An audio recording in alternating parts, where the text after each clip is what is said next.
And then we get down to that play that we all know. Yeah. Down to the Miami 48. When we got the ball, my mentality was we've got 3 or 4 plays here. Let's get the ball to midfield.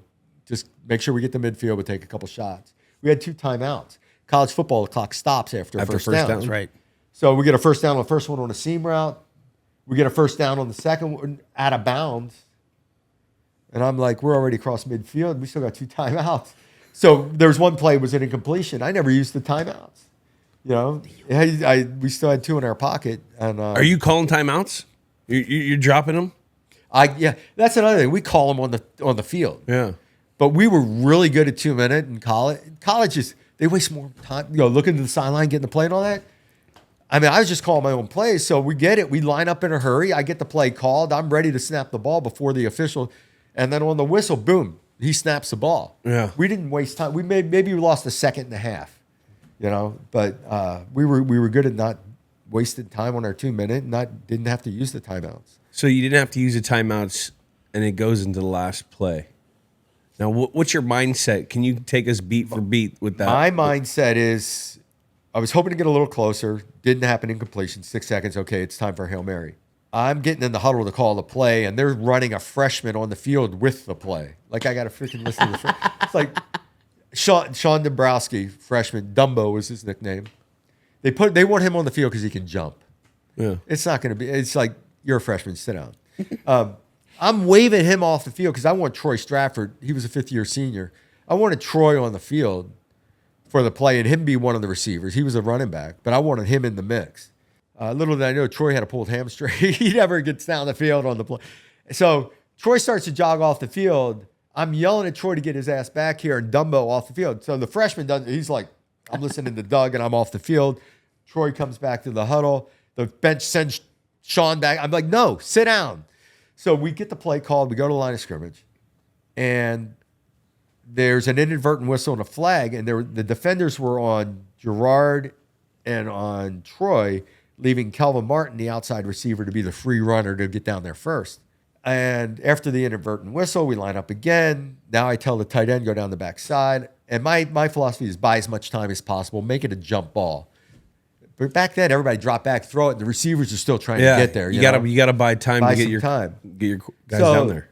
Last second, the defender decides, you know what? This is the guy with speed. I'm going to go jam him. He walks off Gerard, goes to the outside defender, allowing Gerard to be the first guy down. Now, Gerard, they did an ISO on the replay. He looks like he's running a 5.4 40. I mean, we're on a wet, he's just chugging down the field with his head down. And when I rolled right, the defenders sat flat and let Gerard go right by him. He's deeper than the deepest and turning around and seeing the ball thrown. But then when I pulled up, it kind of like a javelin, on the move, threw it and got it there. I was going to look backside, but a linebacker was running at me, so I didn't have time to look backside. I get outside. I just let it launch to an area.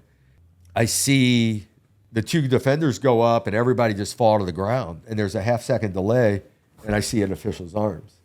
I'm like, you got to be fucking kidding me. I start laughing my ass off and start running towards the pile. And I never got down there. There's a great picture of Steve Trapillo with me in his arms. I guess I jumped into his arm. Yeah, you jumped up. And we all saw your little, you got hairy little stomach there, Bubs. Yeah, great.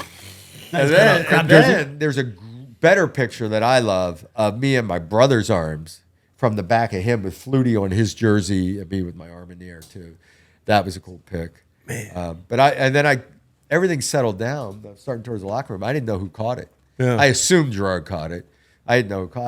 I ran into our strong safety, Dave Pereira. I said, who caught the ball? Oh, Gerard caught it. Da. Now, was there a roommate chemistry? Oh, no doubt. That's why Randy was talking about putting his locker next to Tom. Yeah. Yeah. Gerard and I had, finish each other's sentences. Yeah. 4 years together, roommates the whole time, all that kind of stuff. And talking at lunch, and that's where you build the rapport and you understand what the other guy's thinking. Yeah. And it's not like you intentionally are having lunch together to talk about football. You just talk about at dinner, talk about practice. Yeah. Oh yeah, that was a cool route. I like, we should do this, we should do that. What about this? Subconsciously. Yeah. You guys, when you know each other, I mean, there's a trust that built. You knew in those situations who to lean on. And Gerard was always that guy in college. Eric Molds was that guy for me in Buffalo. Tim DeWhite, who's a good friend. Tim was that guy for me in San Diego. Yeah. Yeah, Fast. That's why. God, boy, he could run. He just got his hip replaced too. Did he? He's running again, man. He's so fired up. He's jacked. Like he's got a little bit of looks like he might have a belly. It's all abs. He's like he could be a boxer. He was lightning. Yep.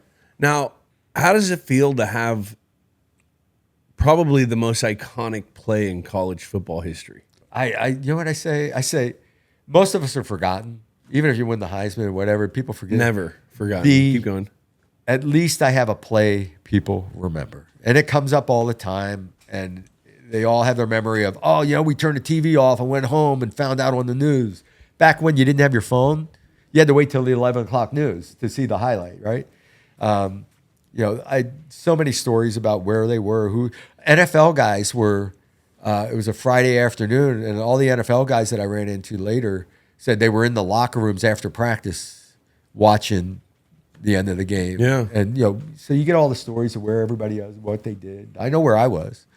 And you've got a hell of a lot more. See, I didn't know. We didn't realize it was that big a deal. It was a big deal to us. You know, we just won a big game. You know, we land now. Boston. We talked about it. Boston is not a college sports town. It's Pro sport. sport. It's pro sport, baby.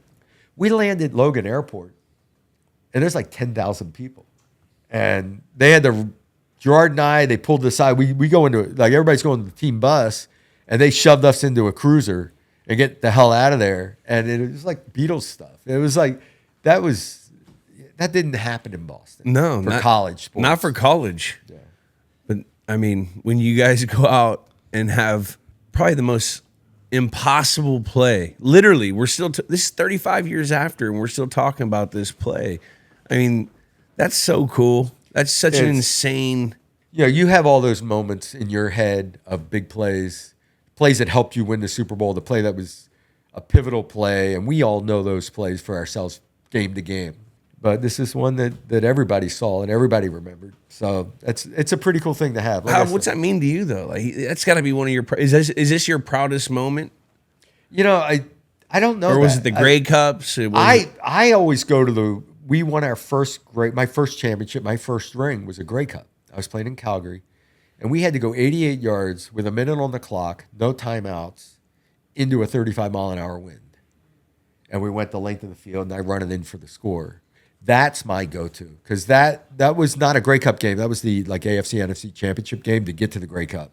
And then I won my first championship in the Grey Cup. So that to me was maybe the most important, but this is obviously the most talked about.